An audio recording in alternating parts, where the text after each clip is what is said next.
Bonjour à tous, je vous retrouve aujourd'hui avec une nouvelle vidéo dans laquelle je vous propose la recette des semen. Alors c'est une sorte de pain feuilleté que l'on retrouve dans tous les pays du Maghreb, que l'on accompagne d'un bon verre de thé à la menthe. Alors moi j'aime bien les déguster avec du beau miel et les enfants parfois adorent y rajouter du chocolat.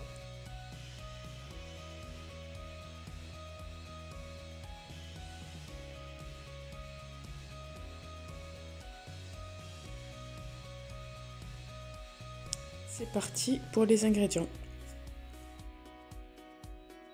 Alors nous aurons besoin pour environ, alors j'ai obtenu 9 semaines. Alors on aura besoin d'une mesure de farine, une mesure de semoule, une petite tasse d'huile, un mélange de beurre et d'huile, une cuillère de sucre, une cuillère de sel et une cuillère à café de levure chimique. On aura besoin d'eau en quantité suffisante. Je vous ai écrit dans la barre d'infos les mesures exactes que j'ai utilisées pour réaliser ces semaines.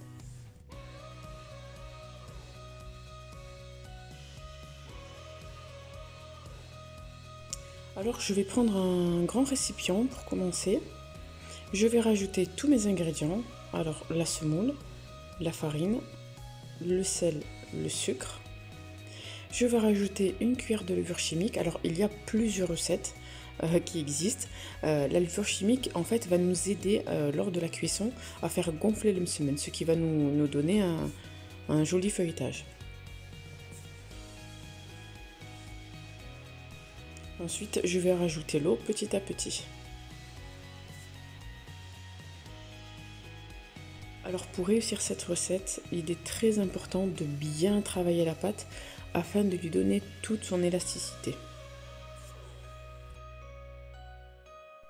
Alors parfois je réalise cette recette au Thermomix, tout simplement pour gagner du temps. Mais quand j'ai le temps, voilà, je préfère bien travailler ma pâte à la main, puisque on va d'abord donner à la pâte un petit temps de repos avant de terminer de pétrir. Donc ça va, en fait, de travailler à la main, ça va nous permettre de voir de manière très rigoureuse, voilà, les étapes de développement de la pâte. Donc là, vous voyez que je pétris avec mes poings. C'est une technique ancestrale au Maghreb, voilà, qu'on utilise pour bien faire intégrer de l'eau incorporer l'eau dans la pâte.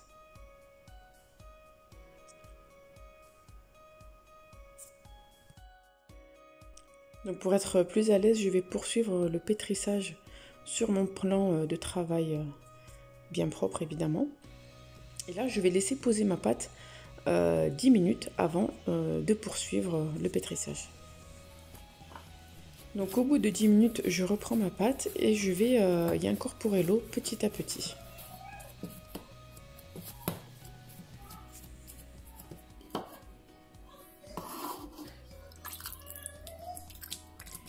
Donc je travaille encore une fois avec mes poings pour incorporer l'eau. Donc là j'ai mis la vidéo en accéléré pour pas qu'elle ne dure trop longtemps. Mais voilà, je voulais pas couper certains passages pour que vous voyez bien le travail quand même que ça demande de pétrissage.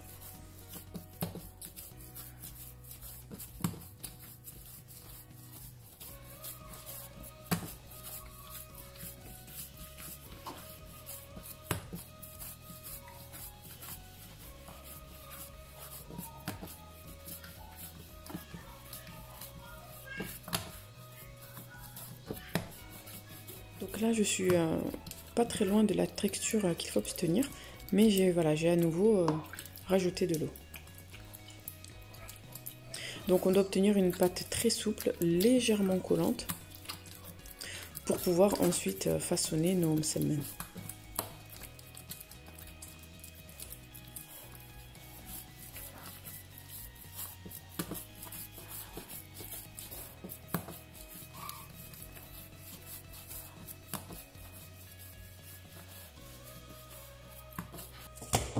Lorsqu'on va se rapprocher de la texture, vous allez commencer à entendre des petits claquements, des petites bulles qui éclatent dans la pâte. Ça veut dire qu'on n'est pas loin.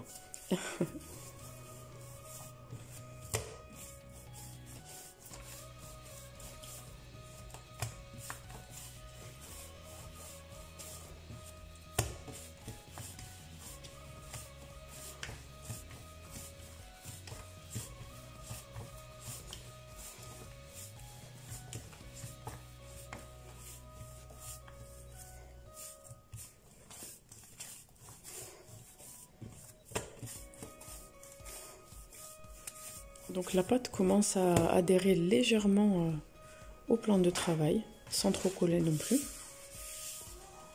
Donc là, je vais enlever l'excédent d'eau qui pourrait traîner sur mon plan de travail. Vous voyez, ça commence à s'accrocher légèrement. Et là, je ne vais plus rajouter d'eau.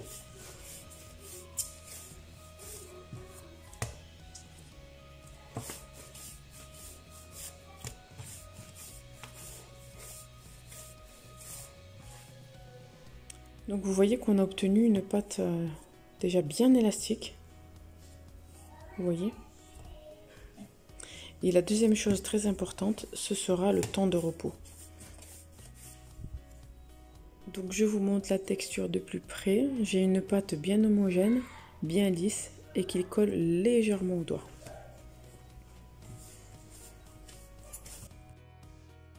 Je vais maintenant laisser reposer ma pâte à température ambiante, couverte d'un film transparent, de 30 minutes à 1 heure.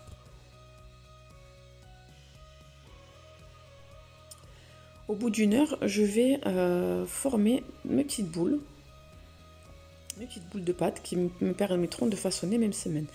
Donc je vais utiliser la tasse d'huile que j'avais préparée au préalable, sans mettre de l'huile en excès dans les mains. Ça nous servira juste à éviter que la pâte ne colle au doigt en fait. Vous voyez les bulles d'air là qui commencent à apparaître sur la surface de la pâte, ben, c'est le signe que votre pâte est réussie tout simplement. Je n'oublie pas, comme sur la vidéo, de préparer un plateau légèrement huilé pour mettre mes boules de pâte.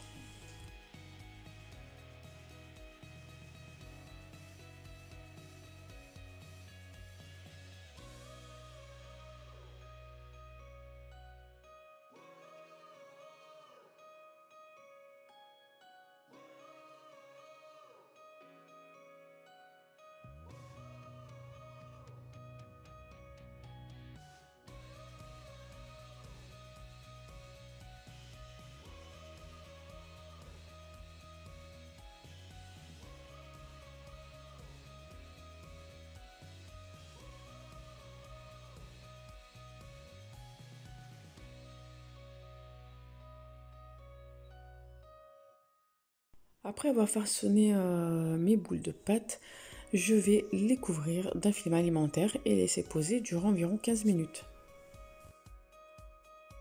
Pour la cuisson, je vais donc prendre mon bol de beurre fondu et je vais y rajouter un peu d'huile, donc l'équivalent de 4-5 cuillères à soupe, et un petit bol de semoule fine. Là, mon beurre avait figé parce qu'il faisait froid, donc je l'ai fait fondre à nouveau dans le micro-ondes. Donc là, je vais tremper mes mains dans l'huile juste pour travailler la pâte sur le plan de travail. Je vais commencer par aplatir la première boule que j'ai préparée au préalable. Et là, on va aplatir notre pâte jusqu'à obtenir une épaisseur très très fine. Il faut qu'on voit le marbre à travers la pâte. Et donc là, nous allons étaler notre pâte en étirant vers l'extérieur et non pas en appuyant fort contre le plan de travail. Et du coup, pour faciliter ce travail, il faut vraiment que votre surface sur laquelle vous travaillez soit légèrement huilée.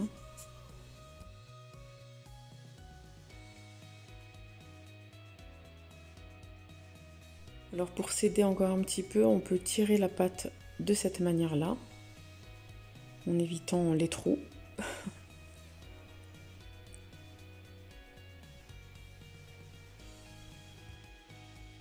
On n'hésite pas non plus à insister sur les bords pour ne pas se retrouver avec une épaisseur importante.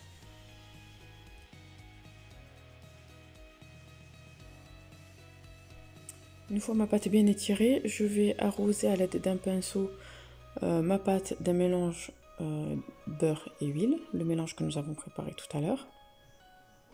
J'étale avec la main. Je saupoudre, on va pas bien dans la caméra, mais je saupoudre à l'aide de mes mains ou alors d'une cuillère, ça sera plus simple. Ça vous évitera de vous salir à chaque fois. Donc je saupoudre une première fois. Donc ça va être l'équivalent d'une cuillère à dessert. Je rabats un premier côté.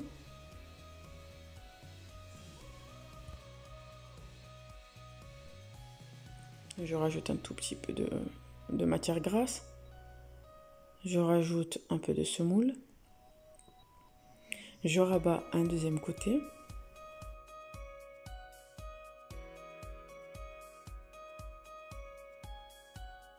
Et je rajoute une nouvelle fois la matière grasse. Avec un peu de semoule. Et je forme enfin un carré en pliant en 3. Et là, je vais procéder de la même manière avec toutes mes boules de pâte. Alors par contre, très important, si vous avez prévu une grande quantité de semaine, une fois que vous avez formé vos carrés, n'hésitez pas à les couvrir d'un film alimentaire avant de procéder à la cuisson. Là, moi, j'en avais que 8, alors je ne les ai pas filmés, ils n'ont pas eu le temps de sécher. Mais si c'est le cas, si vous en faites beaucoup, surtout filmez-les, sinon votre pâte risque de croûter.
Je vais ensuite procéder à la cuisson. Alors ça, c'est une plaque XXXXL. Franchement, qui me donne envie de faire des semaines parce que du coup, la cuisson se fait super rapidement parce que j'en mets 5 ou 6 d'un coup. Voilà. Donc pour moi, c'est super pratique. Alors je vais arroser cette planche de quelques gouttes d'huile. Je vais aplatir mes carrés de semaine que je vais aplatir par ordre, hein, c'est-à-dire que les premiers que j'ai façonnés, ce sont les premiers que je vais faire cuire, et d'arroser d'un peu de mélange beurre-huile.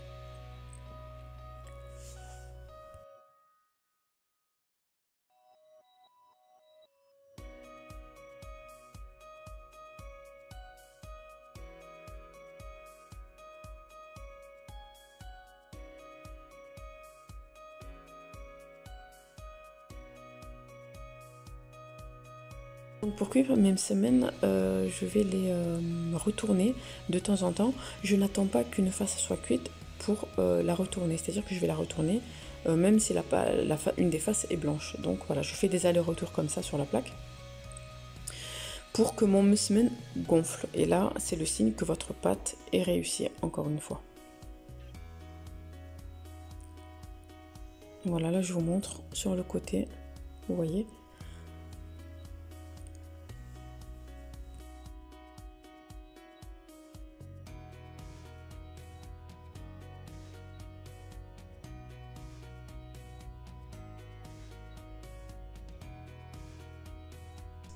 Et voilà, nos semaines sont prêts à être dégustées avec un bon verre de thé. Voilà, j'espère que la recette vous plaira. N'hésitez pas à me laisser en commentaire vos questions. Évidemment, c'est une recette qui existe partout dans le Maghreb, donc il y a multiples façons de préparer ces semaines. Voilà, donc n'hésitez pas à tester cette recette et à me dire ce que vous en pensez. Je vous dis à très bientôt pour une nouvelle vidéo et n'hésitez pas à liker et partager pour donner un petit coup de pouce. À bientôt.